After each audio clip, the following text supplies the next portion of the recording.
the world of Bloodchild, humans live on a distant planet governed by a dominating race of insectoids.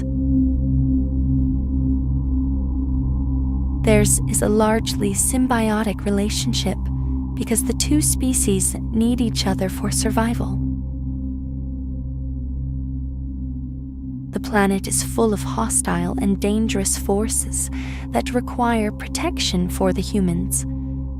The kind of protection that only the insectoids can provide. But in order to keep it maintained, it means that humans have to be used as hosts for insectoid reproduction. The rule is that each and every human family must offer up a male child for their eggs, because the process is too dangerous for the females. And so it is that a young man named Gon has grown up knowing that at some point in time he will have to carry the eggs of Tika Toy, a high-ranking planetary official who happens to be a family friend. This is a bizarre relationship that really blurs the line between neighborly affection and the notion of being exploited. The turning point occurs when Gon witnesses an emergency extraction, where Tika Toy must surgically remove larvae from a man named Bram Lomas, who's being eaten alive from the inside. Traumatized by what he has seen, it comes to define the visceral reality of his future, because he's one of the chosen. Has the world gone mad? Gon recoils in horror, and he contemplates taking his life with a rifle. It leads to a tense confrontation with Tika Toy. Luckily, she manages to say some things that cause him to think twice. She threatens consequences that could include the future of his family, but by contrast, she gives in to the prospect of considering other forms of life for hosting. She succeeds in changing his mind, and thus, unlike what happened to his father, Gon willfully chooses to go through with implantation. His decision represents a complex, unwieldy coming-of-age narrative, where he's come to accept the sacrifice that is necessary to protect the ones who he loves while ensuring the furtherance of both species.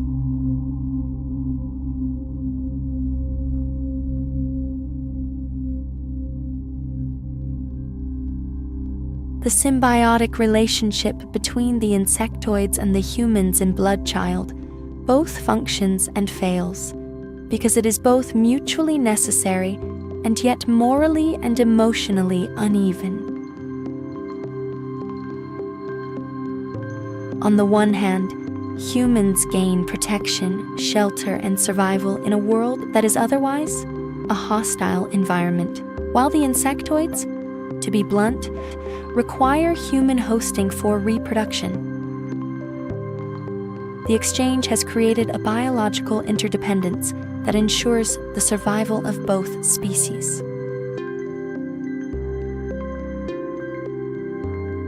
On the other hand, the arrangement is coercive. Humans are constrained in their freedom. They're forced to bear profound bodily risks, and the notion of consent is complicated by the enforcement of promises and obligation through the undercurrents of fear. Trust and affection, as between Gon's family and Tika Toy, can only mitigate so much tension, and even then, they cannot erase the inherent power imbalance, much less the danger involved. The Symbiosis tends to succeed practically and biologically, but it is ethically fraught and emotionally frail, leaving both parties bound by a messy mixture of necessity, negotiation, and unease that leaves the insectoids looking much more like symbiotic masters. It's also true that Octavia Butler's Bloodchild has often been read as a straightforward narrative about slavery. But it was Butler herself who resisted the interpretation, because it overlooks the story's central emphasis on mutual dependence, negotiation, and agency. While the insectoids hold structural and biological power over humans, the humans are not entirely passive or expendable. They provide something their counterparts cannot reproduce without, hatching the symbiotic bond rather than absolute domination. Gon's ultimate decision to accept implantation is made with careful consideration, conditions, and a measure of personal strength, demonstrating that consent, even under constraint, is possible.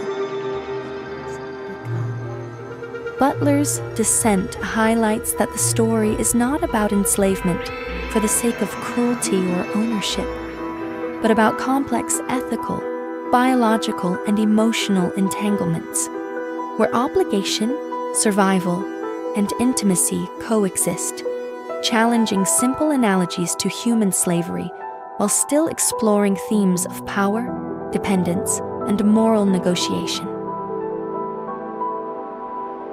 In light of it all, you better believe that the story has proudly won both the Hugo and Nebula Awards, and it is frequently taught in literature and science fiction courses around the world. What did you think of Bloodchild? Did Octavia Butler master the art of conveying meaning without realizing the kind of meaning she was intending to convey? Let us know in the comments. Remember that Book Time Learning is always here to provide videos about literature and education, and the list continues to grow. And thank you for watching.